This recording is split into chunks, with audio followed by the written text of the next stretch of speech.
Comenzamos otra clase sobre la arquitectura barroca en Europa. Esta se llama Los tratadistas italianos.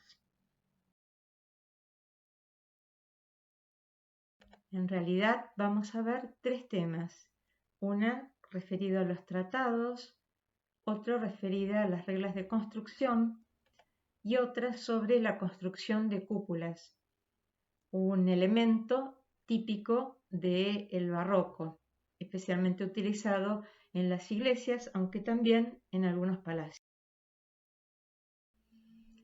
Bueno, con respecto al tema de los tratadistas, un punto muy importante es la invención de la imprenta que se atribuye a Johannes Gutenberg en 1450. Gracias a la imprenta se difunden los primeros tratados sobre arquitectura que se publican en el siglo XVI en Italia. Estos tratados, primeros tratados del Renacimiento, ¿verdad? Entonces, porque había habido tratados en la antigüedad. Y justamente el de Vitruvio, el primero que vamos a considerar hoy, es un tratado del siglo I después de Cristo y que en 1521 entonces, se publica por primera vez traduciéndose del latín al castellano. Vamos a ver también el Tratado de Sarlio de 1537, el de Vignola de 1562 y por último el de Palladio de 1570. Estas obras son escritos muy importantes para la difusión del clasicismo dentro y fuera de Italia. De hecho, los tratados de Sarlio, de Vignola sobre todo, se van a traer a América y van a utilizarse en la construcción de los primeros siglos en nuestra tierra. El de Vitruvio, ¿no? Entonces, el Tratado de Arquitectura, este autor romano, este arquitecto, sostiene entonces una arquitectura cuya esencia es el equilibrio perfecto de firmitas, utilitas y venustas, construcción, función y belleza. Una belleza que se entiende como euritmia, es decir, como la proporción adecuada del todo y las partes. Y sostiene, Vitruvio presenta un canon basado en las proporciones del cuerpo humano bello. O sea, va a defender una arquitectura que tiene sus proporciones, las toma del cuerpo humano. Esta obra de Vitruvio tuvo gran influencia en el tratado de un teórico del siglo XV, en 1435, Alberti, que publica De Reedificatoria. Es un tratado con una pretensión teórica, no práctica, como es la intención que tienen los tratados que vamos a ver en esta clase. Entonces, el tratado de Vitruvio sobre todo va a influir en la teoría del Renacimiento, no tanto en la práctica. ¿Por qué? Porque ese tratado consta de una serie de descripciones y explicaciones que hace Vitruvio, pero no contiene ninguna imagen, ningún dibujo. Eso dificulta entonces la comprensión de esas descripciones de arquitectura de Vitruvio. Por eso los artistas, los arquitectos propiamente, no les va a resultar muy útil este tratado. Cuando se hace la primera impresión en Como, una ciudad italiana, en 1521, es una impresión traducida al italiano, la hace Cesare Cesariano y le añade comentarios propios y dibujos propios. Esos dibujos van a consistir en una interpretación muy personal que hace Cesare Cesariano de esa arquitectura romana. ¿Por qué? Porque él la va a hacer desde su mirada renacentista, sin conocer exactamente cómo era esa arquitectura. Entonces, por ejemplo, cuando recrea con su dibujo un teatro romano, aplica las ventanas geminadas propias del Renacimiento, ¿verdad? Que no tenían esos edificios originalmente, los teatros romanos, o recrea el templo romano. En vez de estar rodeado de columnas, consiste en un templo definido por un muro que tiene aplicadas pilastras, y además incluye un ábside semicircular que es propio de los templos cristianos y jamás tuvieron los templos de la clásica. Bueno, el siguiente autor al que nos vamos a referir, tratadista, arquitecto, Sebastiano Serlio. Su obra se denomina Tutte le opere de arquitectura e prospettiva. Está publicado en Venecia en 1537. Lo que hace principalmente Serlio con su tratado es sistematizar los órdenes clásicos. O sea, el conocimiento que tenían los renacentistas de los órdenes clásicos era por las descripciones de Vitruvio y por las ruinas que encontraban, las ruinas de la antigüedad. Bueno, él por la medición y dibujo de esas ruinas, él establece entonces proporciones propias para cada uno de los cinco órdenes, para el toscano, el dórico, el jónico, el corintio y el compuesto, que son los que se ven en este dibujo de Serlio. Entonces, esas proporciones entre sección, altura de las columnas, relación entre pedestal, altura de columna y entablamento, formas para tal orden, tal tipo de entablamento, etc. Todo eso pasa a ser una recopilación sistemática que no obedecía exactamente a la realidad, porque había mucha más variedad en la presentación de los órdenes. Sin embargo, este modo de presentar los órdenes va a dar como este vocabulario básico para ser utilizado en adelante, ¿verdad? Entonces, por los arquitectos. Vemos entonces otras aportaciones suyas, por ejemplo, el estudio de las distintas posibilidades de relación de la columna con el muro, la columna exenta con el muro, media columna, 3/4 columna, bueno, o sus dibujos de edificios de la antigüedad, que también contiene el tratado, por ejemplo, del Panteón de Roma. Era muy buen dibujante y ofrece entonces estos cortes perspectivados, ¿no? Donde incluye en las vistas elementos de perspectiva que facilita entonces la comprensión de la propuesta espacial y de los elementos que integran la definición del panteón. Bueno, otro edificio que incluye en su tratado es el templete de San Pedro, realizado por Bramante en el siglo anterior, y entonces este templete que va a ser un edificio tan importante para los arquitectos renacentistas, ¿verdad? Y barrocos también. ¿Por qué? Porque en este edificio logra Bramante replantear el lenguaje de la tradición clásica que habían transmitido los romanos a través de sus ruinas, pero entonces de un modo volumétrico, un lenguaje acabado, que puede ser utilizado para las funciones de la época, ¿no? O sea, del siglo XVI. Por eso era tan valorado por todos los arquitectos este edificio.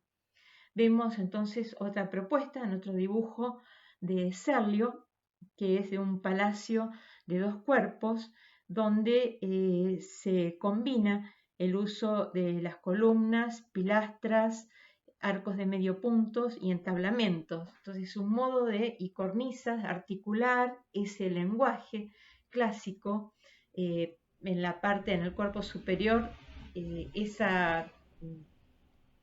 ese esa relación entonces que crea entre los elementos, da lugar a esa que se va a conocer, esa estructura que se va a conocer como ventana serliana, muy utilizada en toda la tradición clasicista. Ya vemos cómo Palladio en su Basílica de Vicenza la utiliza, ¿verdad? Pocos años después de la publicación de este tratado.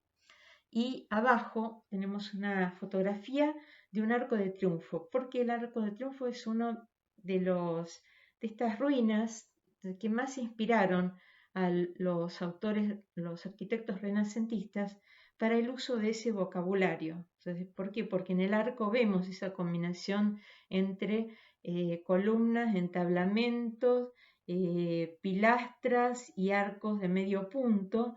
Vemos el uso del ático por sobre la línea de la cornisa, vemos el orden gigante que utiliza Miguel Ángel en los palacios capitolinos, ¿no? Y esa continuación que da Miguel Ángel a las columnas con esculturas. Eso estaba ya presente en esta arquitectura antigua. El tercero, entonces, el tercero de estos autores, Giacomo Barozzi da Vignola, su tratado se denomina Regola degli Cinque Ordini de Arquitectura, está editado en Roma en 1562. Y bueno, él toma los órdenes tal como los ofrece Serlio en su tratado, con esa sistematización, y va a añadir un elemento que va a ser especialmente interesante a su tratado, que es un módulo.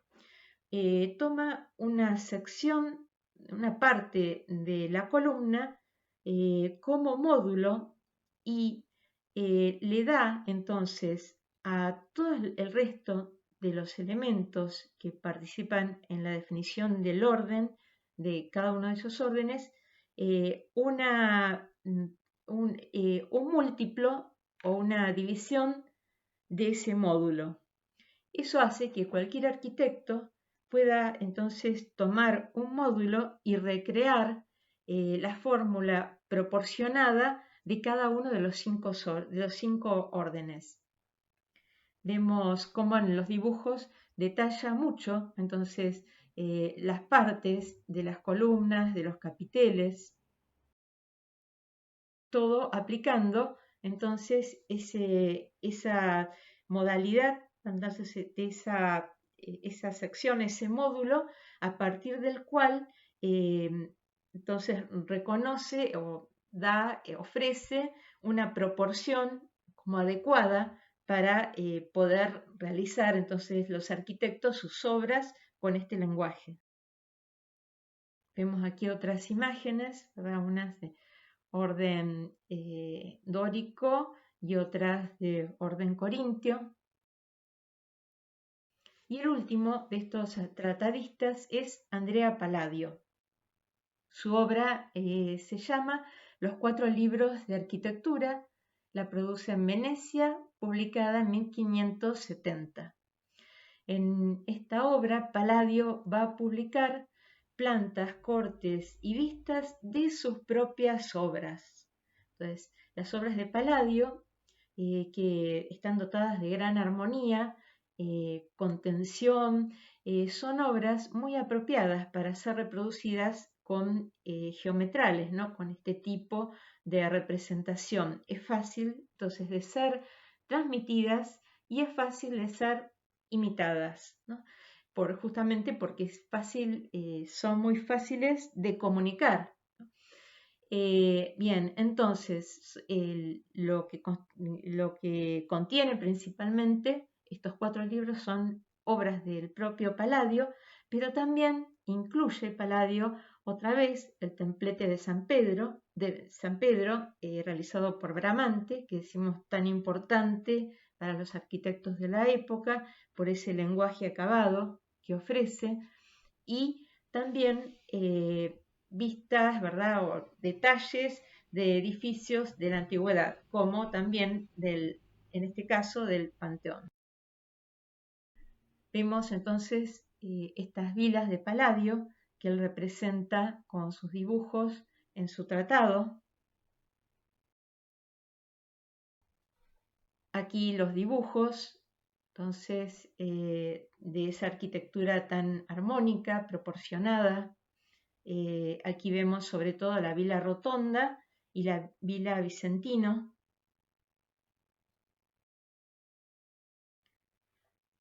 Otra de las villas, la Villa Badoer, donde presenta al arquitecto esa estructura de apoyo, de servicio que acompaña a las vilas, ¿no? Como estas vilas estaban en el campo, en una zona de explotación agrícola, entonces esta estructura de apoyo, sobre todo donde se guardaban los elementos de trabajo para el campo y incluye entonces en su diseño esos parques inmediatos al edificio, trazados con una base geométrica, ¿verdad? Y que van a ser la base del diseño después también de los jardines franceses. Otras de las vilas de Palladio, la Villa Malcontenta, la Villa Badoer. Y vamos a pasar al tema de las reglas constructivas. Vemos en primer lugar un fresco de la tumba, una tumba romana de inicios del siglo IV después de Cristo, o sea, es de la antigüedad tardía. Y llama la atención, ¿verdad?, cómo estos albañiles tan antiguos utilizaban elementos que se siguen utilizando hoy día, ¿verdad?, como las escaleras, la cuchara, los andamios, la azada para hacer la mezcla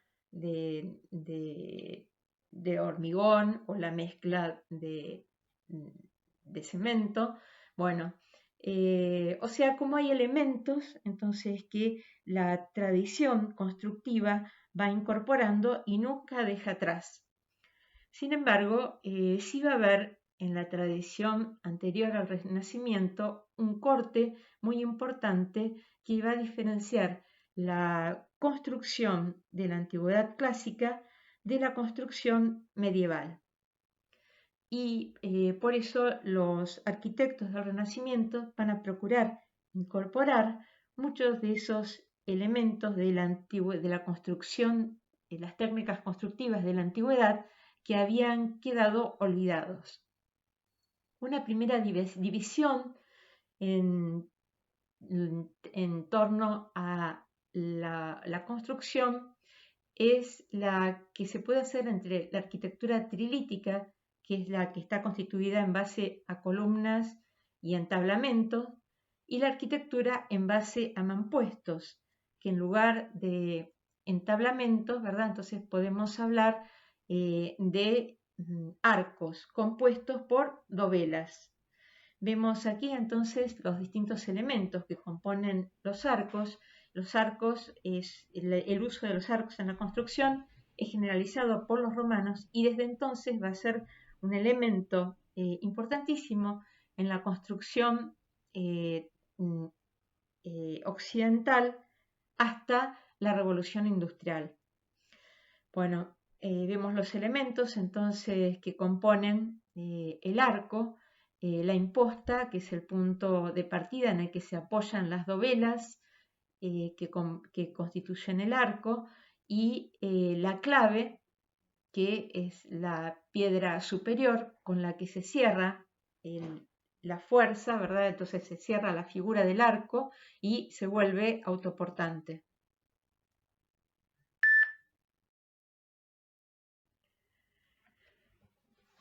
Vamos a ver cómo decíamos que esta arquitectura barroca comienza en Roma. Muchos de los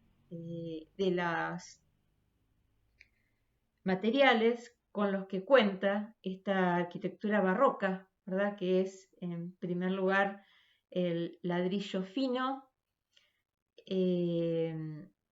segundo, la piedra, el mármol travertino, que se encuentra entonces en canteras próximas a la ciudad de Roma.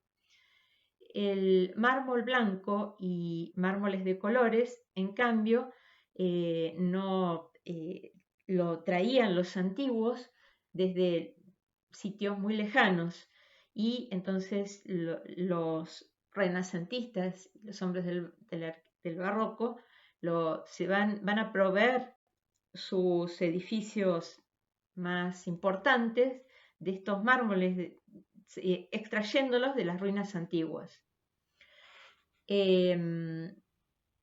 Otros materiales que se usan en esa época en Roma, la toba como material ligero para las bóvedas, es una piedra porosa de origen volcánico. El peperino volcánico también, es una piedra más liviana. Bueno, esta imagen de la construcción de una catedral gótica nos sirve para ver un poco los elementos que utilizaban los hombres desde la Edad Media, ¿verdad? Y van a continuar utilizando en el Renacimiento este tipo de grúas para subir las piedras a los sitios más elevados. Ni en la Antigüedad ni en la Edad Media se utilizaban casi, salvo en épocas ya muy tardías, planos de las obras realizados en papel. Lo que se solían hacer eran trazas de la planta general de los edificios sobre tablillas, ¿verdad? Que podían ser de distintos materiales, o en el suelo de la obra o las paredes de la obra. Muchas veces, entonces, lo que se va a hacer también en las trazas van a ser de elementos uno en uno, de las aberturas o de las piedras que hay que cortar para la realización de las bóvedas o de los arcos.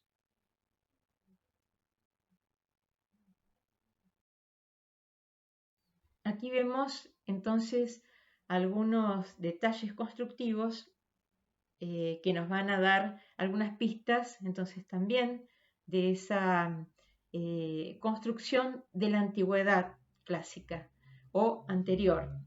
Vemos en esta Puerta de los Leones, ¿verdad? De Micenas, una civilización, ¿verdad? De muchos siglos antes de Cristo, el uso de esas piedras de una forma casi regular, pero todavía no tanto, ¿verdad? En cambio, ya los griegos y los romanos van a dar formas regulares a los sillares para constituir esos paramentos de un acabado más uniforme.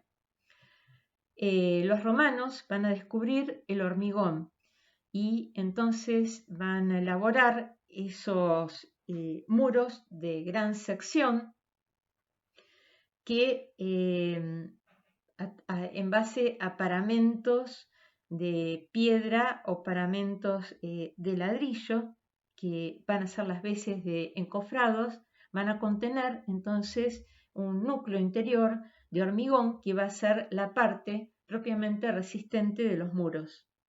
Esto se va a invertir en la época medieval, cuando va a haber muchos menos medios, menos mano de obra, menos posibilidades económicas que en la antigua Roma, y entonces se van a construir muros también de gran sección, sobre todo de piedra, donde se va a rellenar al interior con elementos generalmente cerámicos, y la parte propiamente resistente van a ser los muros exteriores, no el centro. Aquí hay unos detalles constructivos de Baptiste Rondelet que nos van a dar a conocer esa arquitectura ya renacentista, ¿verdad? O siglo XVI, XVII, XVIII, antes de la Revolución Industrial, como es la madera la gran protagonista de esta época. Por ejemplo, en madera se construyen todos los forjados, o sea, los entrepisos, y se estudian distintas técnicas para cubrir grandes luces. Rondelet muestra entonces distintos paramentos también, por ejemplo, esa elaboración de los muros romanos y con distintas terminaciones, entonces en la parte exterior de los muros. Y también muestra cómo los solados, ¿no?, de esta época, del Renacimiento en adelante, sobre los entablamentos, sobre los forjados de madera, se van a hacer con materiales húmedos, ¿verdad? Y terminaciones de cerámicas, de elementos cerámicos o elementos de piedra.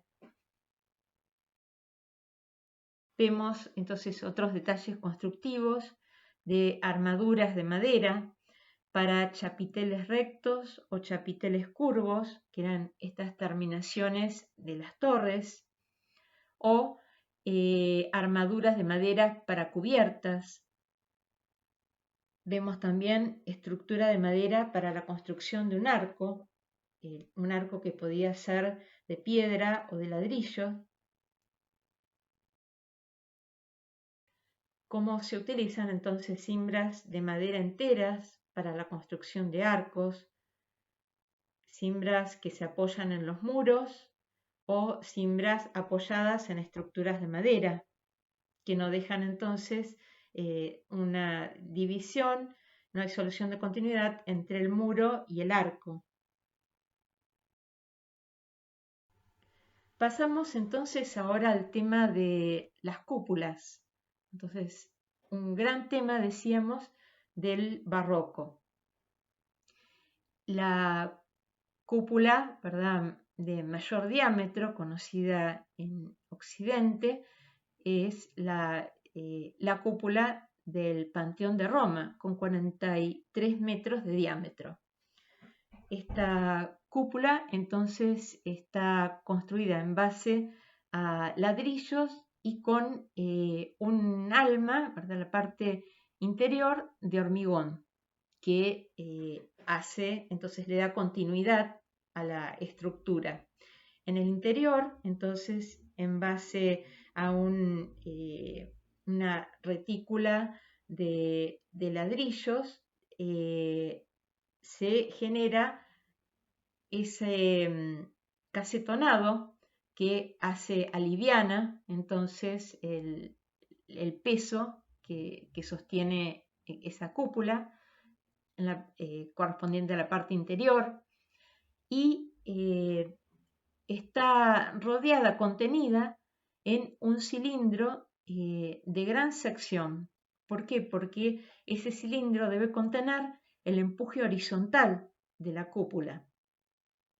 Vemos que esa gran sección, sin embargo, no es maciza, ¿verdad?, sino que está socavada en base a nichos o arcos para alivianarlo, ¿no?, que no sea, entonces, que no tenga tanto peso, sin embargo, que tenga esa gran sección necesaria para contener el empuje de la cúpula. Entonces, ya en el Renacimiento, la primera cúpula que encontramos es la del Duomo de Florencia, Santa María del Fiore, realizada por Brunelleschi entre 1420 y 1436. Esta cúpula tiene 100 metros de altura y un diámetro de 43 metros, un poquito nomás inferior al diámetro del Panteón de Roma. Brunelleschi entonces realiza la cúpula sobre un tambor octogonal. La cúpula tiene entonces esa misma base octogonal y está dividida en gajos que se unen en una un círculo, ¿verdad? Un aro superior en el que se apoya la linterna. Esta cúpula, entonces, está realizada con una doble cáscara. Entonces, esa doble cáscara le da una sección importante a los gajos de la cúpula, y sin embargo, resulta más liviana, ¿verdad?, que si fuera una única cáscara.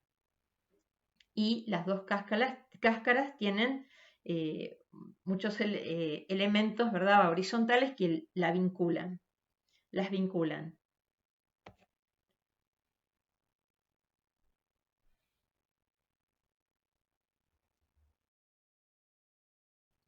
Aquí vemos entonces algunos detalles de la doble cáscara y esas vinculaciones entre estos dos elementos.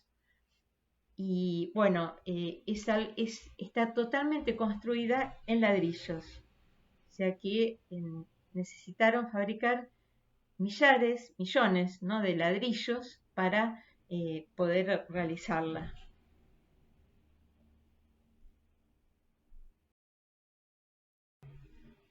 La siguiente de estas grandes cúpulas fue la de San Pedro, construida por Miguel Ángel, diseñada por Miguel Ángel, que construye a la muerte de Miguel Ángel de la Porta, y por último la Cava Fontana, ¿no?, en 1593. Esta cúpula también tiene la solución de la cáscara doble, pero va a ser de base circular, y va a estar conformada por una serie de nervios que unen entonces el aro superior con el aro inferior, y van a ser los elementos portantes que contienen entonces los gajos de cerramiento. Esa cúpula está reforzada en lo que se llama la zona de los peñones, la zona más débil, por cadenas de hierro para ayudar en la contención de los esfuerzos horizontales.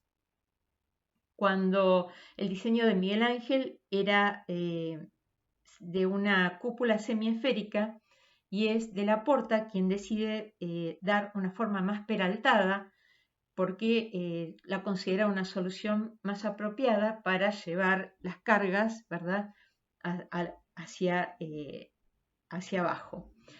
Y bueno, con este tambor, ¿verdad?, entonces con dobles columnas, está construido entonces por unos elementos que son grandes pilares, ¿no?, que llevan esa carga, el peso del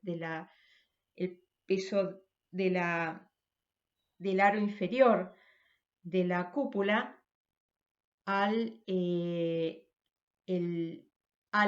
los 4 arcos y las pechinas que descargan en los enormes pilares de la Basílica de San Pedro.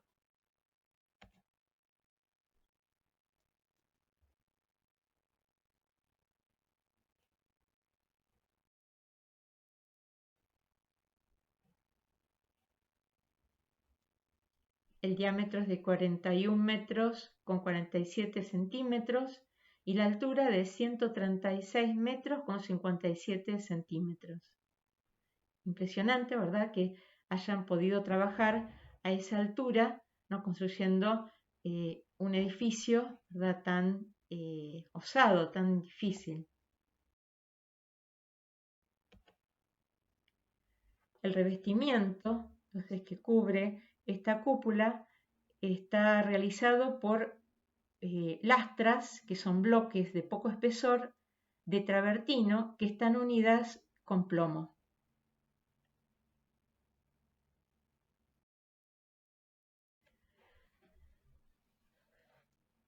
Otra gran cúpula, aunque de bastante menor diámetro, 24 metros, una altura sí muy grande de 107 metros, es la de la Iglesia de los Inválidos en París, construida por Jules Jardin Mansart a fines del siglo XVII. Esta cúpula entonces está constituida por 3 cáscaras.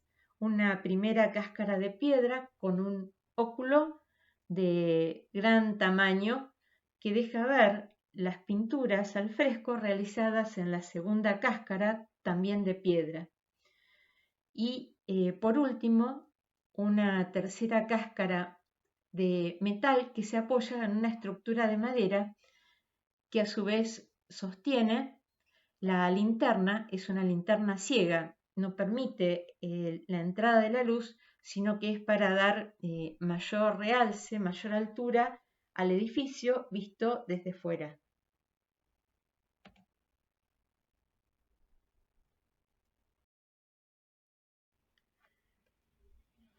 Otra gran cúpula es la de la iglesia de St. Paul en Londres, realizada por Christopher Wren en 1709. Esta iglesia es la iglesia de la reina de Inglaterra, cabeza de la iglesia anglicana. Y la cúpula está sostenida por un doble tambor, que le da entonces gran altura, y tiene un diámetro de 30 metros. Wren, que conoce la solución de los inválidos de París, la aplica también en esta catedral. Y entonces elige una solución de 3 cáscaras, una primera con un óculo que deja pasar la luz, una segunda que construida en base a ladrillos y que tiene forma cónica. Sobre esta segunda cáscara se apoya la linterna y ese modo, ¿verdad? Esa forma cónica hace que descarguen de forma más natural, según la línea de transmisión de las fuerzas, el peso de la linterna y la estructura de madera que va a sostener a la tercera cáscara construida en base a plomo.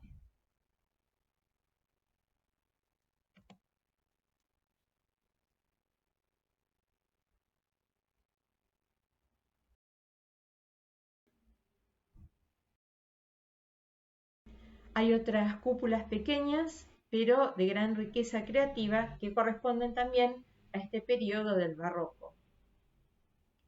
Tenemos la de Santa María de la Salute, una iglesia construida en Venecia por Baldassare Longhena entre 1631 y 1687.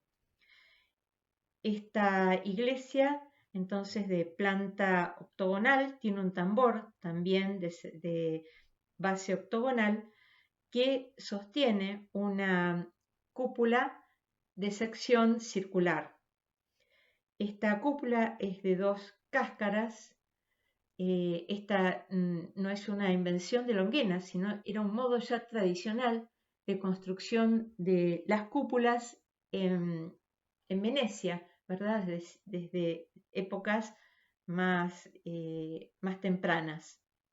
Vemos entonces cómo está constituida por una cáscara interior y que sobre esta cáscara apoya una estructura de madera que sostiene tanto la linterna como esa segunda cáscara de plomo en este caso.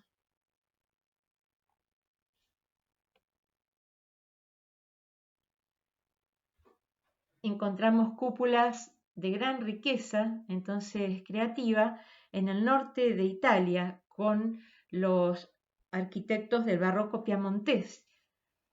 Esta es la iglesia de San Lorenzo, construida por Guarino Guarini entre 1668 y 1687.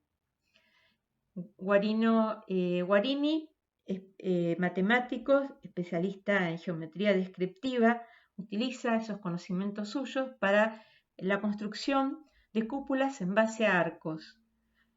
sobre todo está con una forma que se reconoce como cúpula estrellada, arcos que se entrecruzan, formando una estrella y a través de los huecos, ¿verdad?, que quedan libres, se introduce la luz que proviene entonces de ventanas de otros, otros cuerpos superiores, ¿verdad?, de esta cúpula y de la estrella con la que culmina.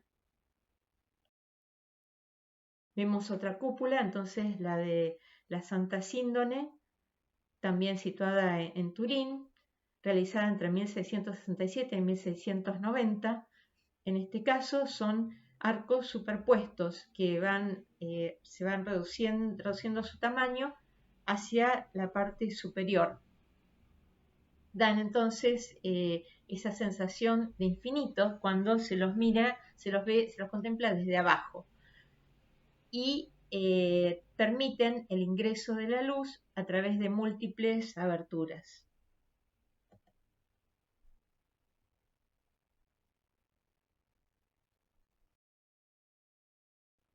Esta es una maqueta realizada por una compañera de ustedes de otra promoción anterior sobre la iglesia de la Santa Síndone. La última, entonces, es un ejemplo de las cúpulas celulares de Bernardo Vitone, otro de estos arquitectos del barroco piamontés. Bernardo Vitone realiza entonces cúpulas de pequeñas iglesias. Está Santa Chiara, situada en la localidad de Bra, también entonces en el norte de Italia, y estas cúpulas celulares se componen de membranas perforadas que tienen una forma semejante a baldaquinos y por encima, más allá, ¿verdad?, por detrás de estas cúpulas hay otras membranas también perforadas que permiten el ingreso de la luz desde distintos sitios y dan lugar a una atmósfera interior de luz difusa, con entonces mucho trabajo artesanal interior de frescos, ¿verdad?, y elementos aplicados.